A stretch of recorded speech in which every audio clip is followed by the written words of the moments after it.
नमस्कार दोस्तों, कविता यादें यूट्यूब चैनल पर आप सभी का स्वागत है। संपूर्ण हिंदी विषय की तैयारी को आगे बढ़ाते हुए हिंदी साहित्य के महत्वपूर्ण बिंदुओं को आज की क्लास में हम करने की कोशिश करेंगे, जो कि बार बार परीक्षाओं में पूछे जाते हैं। हिंदी फॉर कॉम्पिटिटिव एग्जाम के लिए आप लोगों के लिए ये क्लास काफ़ी हेल्पफुल रहेगी, चाहे किसी भी स्टेट के अंतर्गत होने वाली टीजीटी पीजीटी हिंदी संबंधी परीक्षा हो, एनटीए नेट की परीक्षा हो या कोई अदर परीक्षा हो जिसमें हिंदी साहित्य संबंधी प्रश्न पूछे जाते हैं। उन सभी विद्यार्थियों के लिए जो है ये क्लास काफ़ी मददगार साबित होगी, क्योंकि इन्हीं बिंदुओं में से, इन्हीं प्रश्नों में से आपको बहुत सारे प्रश्न जो है परीक्षा में देखने को मिलेंगे। तो सफलता का राज क्या है? निरंतर अभ्यास। इसी उद्देश्य के साथ अधिक से अधिक प्रश्नों का अभ्यास करते हुए हम आगे बढ़ रहे हैं। तो शुरुआत कर लेते हैं। सबसे पहले हिंदी साहित्य में मिलती जुलती रचनाएं, जो हिंदी साहित्य के अंतर्गत मिलती जुलती रचनाएं हैं जो बार बार परीक्षाओं में पूछी जाती है, उनको हम देख लेते हैं। जैसे कि शीला झुनझुनवाला कृत आत्मकथा है एक, कुछ कही कुछ अनकही। तो ये किसकी है? कुछ कही कुछ अनकही जो रचना है आत्मकथा संबंधी, वो है शीला झुनझुनवाला जी द्वारा लिखी गई। और उसके बाद जो कहा नहीं गया, ये रचना जो है कुसुम अंचल जी की है। तो आपको ध्यान रखना है, ये भी आत्मकथा संबंधी रचना है, जो कहा नहीं गया, कुसुम अंचल। और कुछ कहीं कुछ अनकही, ये जो रचना है ये शीला झुनझुनवाला। ये दोनों आत्मकथा एक दूसरे से मिलती जुलती है और दोनों ही परीक्षाओं में बार बार पूछी जाती है। अभी हाल ही में होने वाली परीक्षाओं में काफ़ी सारे प्रश्न हमें जो है इन्हीं रचनाओं से देखने को मिले हैं। तो ध्यान रखना है, इनको आपको बार बार रिवाइज करते हुए चलना है, क्योंकि तथ्यों की बार बार रिवीजन और जो निरंतरता के साथ अभ्यास ही आपको सफलता दिलाएगी। सफलता का राज क्या है? निरंतर अभ्यास। इसी उद्देश्य के साथ अधिक से अधिक महत्वपूर्ण तथ्यों की बार बार हम रिवीजन करते हुए आगे बढ़ रहे हैं। अगर चैनल पर आप पहली बार हो तो चैनल को सब्सक्राइब कर लेना, ताकि नोटिफिकेशन आपको समय पर मिलता रहे। और वीडियो पसंद आए, लगता है आपको परीक्षा के लिए ये है आपके लिए हेल्पफुल है, तो प्लीज़ वीडियो को लाइक और कमेंट अवश्य करते हुए चलना है, क्योंकि इससे मुझे भी मोटिवेशन मिलता है। आगे बढ़ते हैं तो दूसरी रचना देखते हैं। हिंदी साहित्य का उद्भव और विकास हजारी प्रसाद द्विवेदी जी की रचना है। और हिंदी भाषा का उद्भव और विकास जो है उदय नारायण तिवारी जी की रचना है। हिंदी साहित्य का उद्भव और विकास पूछा जाए तो हजारी प्रसाद द्विवेदी जी द्वारा लिखा गया। और हिंदी भाषा का उद्भव और विकास पूछा जाए तो उदय नारायण तिवारी जी द्वारा लिखा गया। उसके बाद आगे बढ़ते हैं। कामायनी एक पुनर्विचार पूछा जाए, आलोचना संबंधी रचना है, तो आंसर होगा हमारा मुक्तिबोध।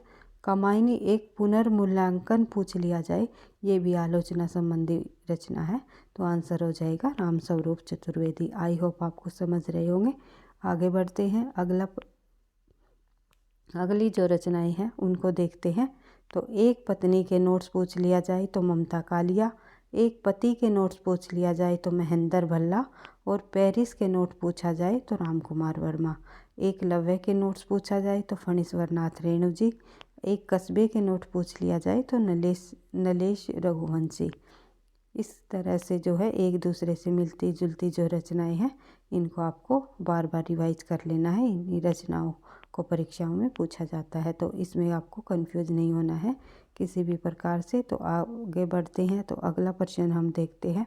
अगली रचना है हमारी पीली छतरी वाली लड़की। पीली छतरी वाली लड़की कहानी है उदय प्रकाश जी की। एक पीली शाम जो है कविता लिखी है शमशेर बहादुर जी ने। पीली आंधी उपन्यास लिखा है प्रभा खेतान जी ने। ये भी आपको ध्यान रखनी है। पीली छतरी वाली लड़की उदय प्रकाश, पीली शाम, एक पीली शाम जो है शमशेर बहादुर जी की कविता है।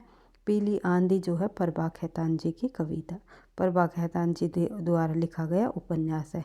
आगे बढ़ते हैं। अगली जो रचनाएं हैं उनको जब हम देखें तो यहाँ पर देखने को मिल रहा है काव्यलोक, रामदास मिश्र जी द्वारा लिखी गई रचना। काव्य विवेक चिंतामणि जी की, काफ़ी इम्पोर्टेंट है परीक्षा की दृष्टि से। काव्य प्रकाश ये भी चिंतामणि जी की है।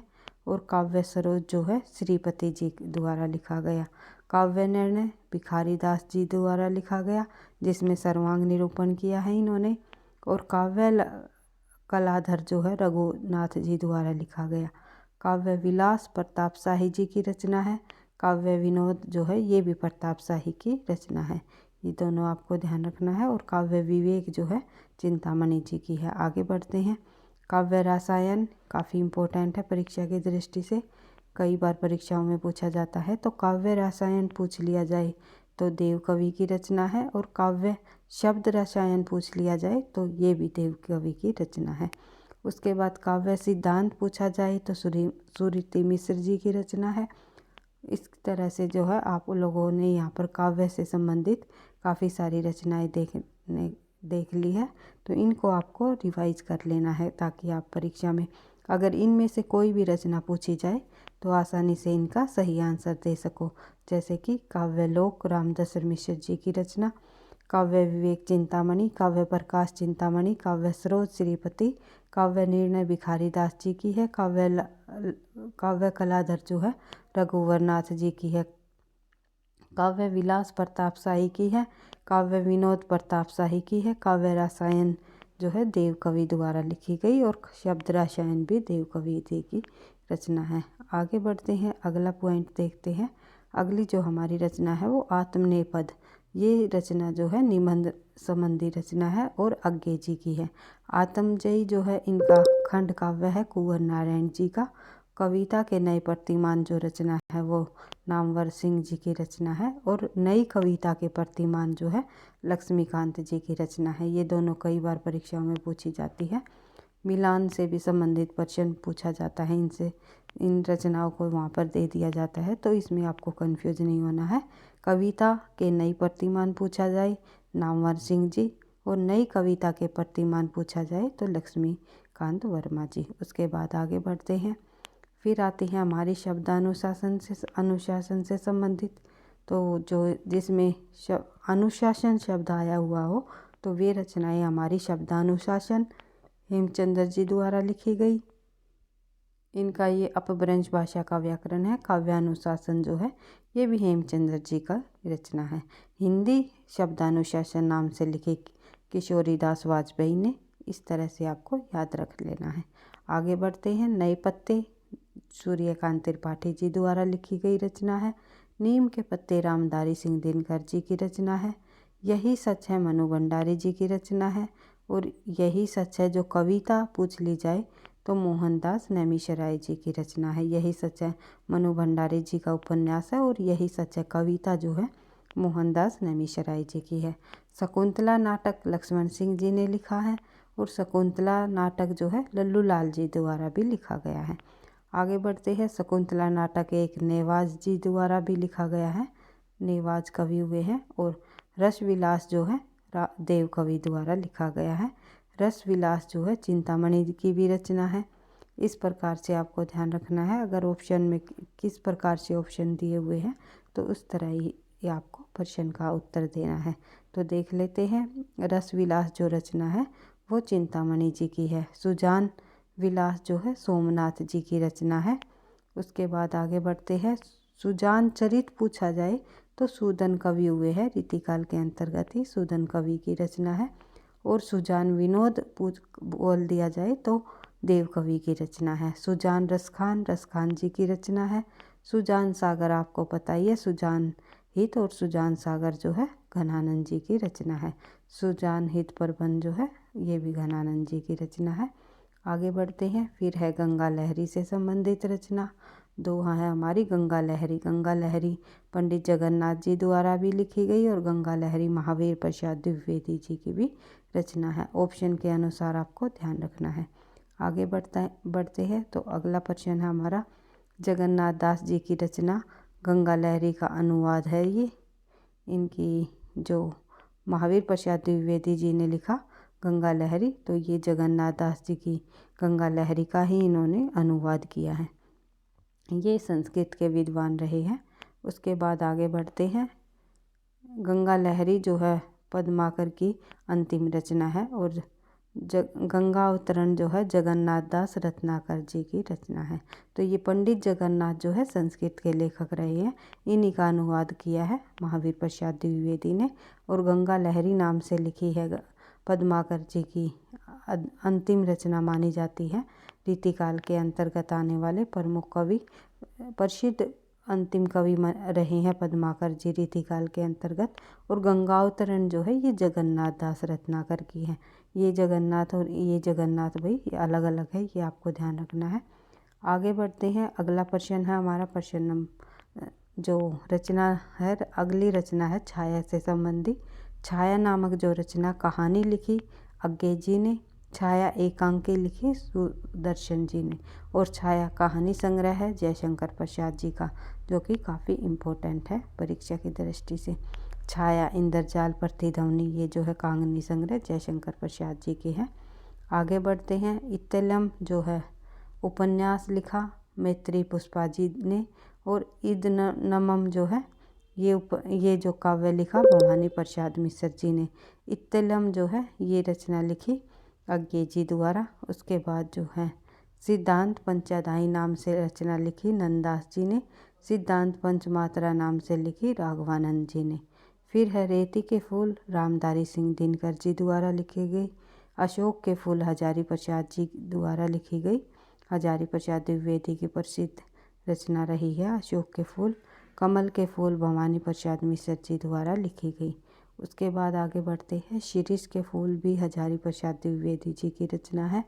कागज के फूल भारत भूषण अग्रवाल जी की रचना है। जूही के फूल राम कुमार वर्मा जी की रचना है। गुलाब के फूल उषा प्रियमंदा। नीम के फूल गिरिराज किशोर। खादी के फूल हरिवंश राय बच्चन। और पंथ दोनों की जो है सहभागी रचना मानी जाती है सुमित्रानंद पंत और हरिवंश राय बच्चन। उसके बाद जंगल के फूल राजेंद्र अवस्थी जी द्वारा लिखी गई रचना है। दोपहरिया के फूल जो है दुर्गेश नंदिनी डालमिया की रचना है। चिता के फूल राम वृक्ष बेनीपुरी जी की रचना है। और शेमल के फूल जो है मार्कंडे जी की रचना है। सुबह के फूल महीप सिंह जी की रचना है। रक्त के फूल योगेश कुमार जी की रचना है। खादी के गीत जो है सोहनलाल द्विवेदी जी द्वारा लिखी गई। तो खादी के फूल और खादी के गीत इनको आपको ध्यान रखना है। खादी के गीत सोहनलाल जी द्वारा लिखी गई और खादी के फूल जो है हरिवंश राय बच्चन जी की है। आगे बढ़ते हैं। अगली जो रचनाएं हैं उसने कहा था चंद्रदत्त शर्मा गुलेरी जी की रचना है। काफ़ी प्रसिद्ध रचना है, कहानी है इनकी चंद्रदत्त शर्मा गुलेरी जी की। उसने कहा था बुद्धू का कांटा और सुखमय जीवन, मात्र तीन कहानियाँ लिखकर ये जो है हिंदी साहित्य में प्रसिद्ध हुए हैं। उसने कहा था 1915 की कहानी है इनकी चंद्रदत्त शर्मा गुलेरी जी की। उसने नहीं कहा था शैलेंद्र मटियानी जी की रचना है। तुमने कहा था नागार्जुन की रचना है। मैंने कब कहा सर्वेश्वर दयाल जी की रचना है। तुमने क्यों कहा मैं सुंदर हूँ यशपाल जी द्वारा लिखी गई रचना है। तो ये भी आपको ध्यान रखना है नहीं है। और इस प्रकार से उसने कहा था, उसने नहीं कहा था। उसने कहा था चंद्रदत्त शर्मा गुलेरी, उसने नहीं कहा था शैलेश मटियानी। तुमने कहा था नागार्जुन, मैंने कब कहा सर्वेश्वर दयाल सक्सेना, तुमने क्यों कहा मैं सुंदर हूँ यशपाल। आगे बढ़ते हैं। अगली जो हमारी रचनाएं हैं उनको देख लेते हैं। उसकी कहानी महेंद्र वशिष्ठ जी की रचना है। उसका विद्रोह जो है मुर्दला गर्ग। उस रात की गंध जो है धीरेन्द्र अवस्थाना। तो इनको भी आपको ध्यान रखना है। आगे बढ़ते हैं। फिर है नव भक्तमाल, काफ़ी बार परीक्षाओं में पूछी जाती है। भक्तमाल काफ़ी इम्पोर्टेंट रचना रही है नाभादास जी की, लेकिन नव भक्तमाल पूछा जाए तो राधाचरण गोस्वामी जी की। अगर उत्तरार्ध भक्तमाल पूछ लिया जाए तो भारतेंदु जी की काफ़ी प्रसिद्ध रचना हुई है। और भक्त नामावली पूछा जाए तो ध्रुवदास जी की रचना है। आगे बढ़ते हैं। अगली जो रचना है हमारी वो है युगधारा, नागार्जुन जी द्वारा लिखी गई। प्रगतिवाद के प्रसिद्ध कवि रहे हैं नागार्जुन जी। और युगधार जो है सोहनलाल द्विवेदी जी द्वारा लिखी गई। आगे बढ़ते हैं। कवि कुल कल्पतरु जो है चिंतामणि जी की रचना है। कवि कल्पद्रुम जो है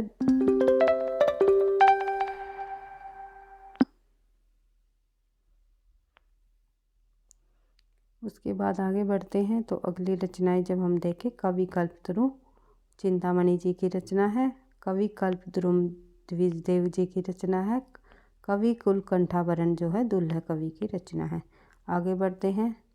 कवि विकल्पद्रुम, कवि है भैया कवि विकल्पद्रुम जो है ये एक सेकेंड, ये यहाँ पर थोड़ा टाइपिंग मिस्टेक हो गया। कवि कल्पद्रुम जो रचना है वो द्विजदेव जी की रचना है, ये आपको ध्यान रखना है। और कवि कल्पद्रुत जो है श्रीपति जी की रचना है। ये कवि कल्पद्रुम रचना है द्विजदेव जी की, कवि कल्पद्रुत जो है श्रीपति जी की रचना है। कल्प निरुक्त जो है विनय चंद सूरी जी की रचना है। उसके बाद आगे बढ़ते हैं। धूप के दान नामक जो रचना काव्य लिखा है गिरिजा कुमार माथुर जी ने। धूप की उंगलियों के निशान जो है कथा संग्रह है महीप सिंह जी का। धूप कोठरी के आईने में खड़ी, ये काव्य लिखा है शमशेर बहादुर सिंह ने।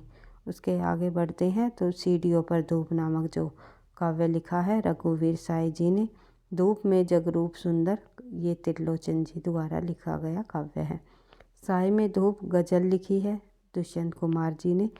दुष्यंत कुमार जो है गज़ल के क्षेत्र में काफ़ी प्रसिद्ध हुए हैं। उसके बाद धूप के हस्ताक्षर नाम से लिखी है गज़ल ज्ञान प्रकाश विवेक ने। पक गई धूप नामक काव्य लिखा है रामदास मिश्र ने। उभरती हुई धूप जो है ये लिखी है उपन्यास गोविंद मिश्र जी ने। आई होप मिलती जुलती रचनाएं आप लोगों को यहाँ पर समझ आ गई होगी सारी। एक दूसरे से मिलते जुलते नाम किस रचनाकार के द्वारा लिखी गई रचनाएं हैं, तो देख लेते हैं। उसके बाद कुछ महत्वपूर्ण बिंदु और देख लेते हैं। अभी हाल ही में परीक्षाओं को ध्यान में रखते हुए इम्पोर्टेंट तथ्यों की रिवीजन कर लेते हैं, ताकि परीक्षा में इनमें से कोई भी प्रश्न आपके सामने हो तो आसानी से आप उनका सही आंसर दे सको।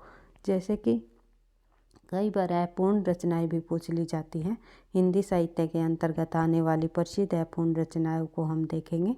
तो सबसे पहले देखते हैं, पृथ्वीराज रासो को चंद बरदाई ने पूरा नहीं किया। युद्ध पर जाते वक्त इसे जो है उसके पुत्र जलहन के हाथ में देकर चले गए, जिसके बाद में जो है जलहन जो है जलहन है भाई, ये जलहन जलहन इनके पुत्र हुए हैं चंद बरदाई जी के। इन्होंने जो है पृथ्वीराज रासो को ग्रंथ को पूरा किया। तो कुल जो है 61 ग्रंथ जो है चंद बरदाई ने यहाँ पर लिखे थे।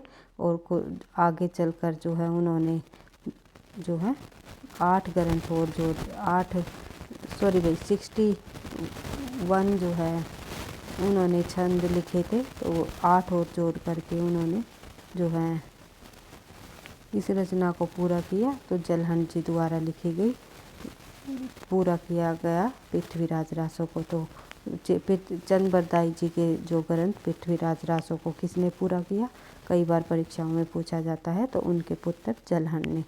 पुस्तक हाथ दे जलहन, इस प्रकार से एक दुआ भी है।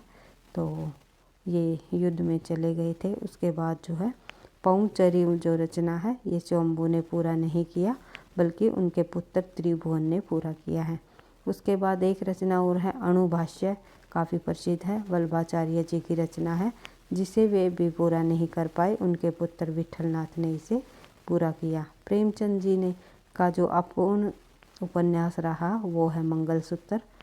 उसके बाद मालती भारतेंदु हरिश्चंद्र जी की अपूर्ण रचना है, ये भी आपको ध्यान रखना है। और इरावती भी इनका अपूर्ण नाटक है। आगे बढ़ते हैं। अगला जो पॉइंट है हमारा, भारतेंदु का अधूरा नाटक जो है राधा कृष्ण दास ने पूरा किया, जिसका नाम है सती प्रताप। भारतेंदु जी का अधूरा नाटक पूछा जाए तो सती प्रताप होगा। और किसने पूरा किया, राधा कृष्ण दास ने, जो कि इसके फुफेरे भाई थे। उसके बाद जयशंकर प्रसाद का अपूर्ण नाटक जो है इरावती है। जयशंकर प्रसाद का अपूर्ण जो नाट्य कीर्ति है वो अग्निमित्र है। उसके बाद निराला का अपूर्ण उपन्यास चमेली और इंदुलेखा माना जाता है। उसके बाद मोहन राकेश जी का अपूर्ण नाटक पैरों तले की ज़मीन उनके जो है कमलेश्वर जी द्वारा पूरा किया गया। उसके बाद देवकीनंदन खत्री के पुत्र दुर्गा प्रसाद खत्री ने उनके उपन्यास भूतनाथ को पूरा किया, यानी कि देवकीनंदन खत्री जी द्वारा लिखा गया उपन्यास भूतनाथ इनका अधूरा उपन्यास है, जो कि उनके पुत्र दुर्गा प्रसाद ने जो है दुर्गा दास खत्री ने इसे पूरा किया। आगे बढ़ते हैं। फणीश्वर नाथ रेणु का अपूर्ण उपन्यास है राम रतन राय। आगे बढ़ते हैं। अगला पॉइंट है हमारा कुछ प्रमुख महाकाव्य, हिंदी के प्रमुख महाकाव्य। के अंतर्गत आने वाली रचनाएं जो कि परीक्षा में इस प्रकार से प्रश्न पूछ लिया जाता है, इनमें से कौन सा महाकाव्य है या महाकाव्य नहीं है। तो ध्यान रखना है चंद बरदाई जी द्वारा कृत पृथ्वीराज रासो जो हिंदी का प्रथम महाकाव्य भी माना जाता है। तो चंद बरदाई जी द्वारा लिखा गया पृथ्वीराज रासो महाकाव्य। मलिक मोहम्मद जैसी जी द्वारा लिखा गया पद्मावत। तुलसीदास जी द्वारा लिखा गया रामचरितमानस। आचार्य केशवदास जी का महाकाव्य है रामचंद्रिका। मैथिली शरण गुप्त जी द्वारा लिखा गया साकेत। अयोध्या सिंह उपाध्याय हरिओत जी द्वारा लिखा गया प्रिय प्रवास। खड़ी बोली में जो कि 1914 में प्रकाशित हुआ। उसके बाद आगे बढ़ते हैं द्वारका प्रसाद मिश्र जी द्वारा लिखा गया कृष्णायन और जयशंकर प्रसाद के द्वारा लिखा गया कामायनी। उसके बाद रामधारी सिंह दिनकर ने लिखा उर्वशी। राम कुमार वर्मा ने लिखा एकलव्य और बालकृष्ण भट्ट नवीन जी द्वारा लिखा गया उर्मिला। उसके बाद गुरु भक्त सिंह जी द्वारा लिखा गया नूरजहाँ और विक्रमादित्य। अनूप शर्मा जी द्वारा लिखा गया सिद्धार्थ और वर्तमान। रामानंद तिवारी जी द्वारा लिखा गया पार्वती दी। आगे बढ़ते हैं, कुछ हम खंड काव्यों को भी देख लेते हैं। कई बार परीक्षाओं में ये प्रश्न भी पूछ लिया जाता है, निम्नलिखित में से कौन सा इनमें खंड काव्य है या खंड काव्य नहीं है। तो खंड काव्य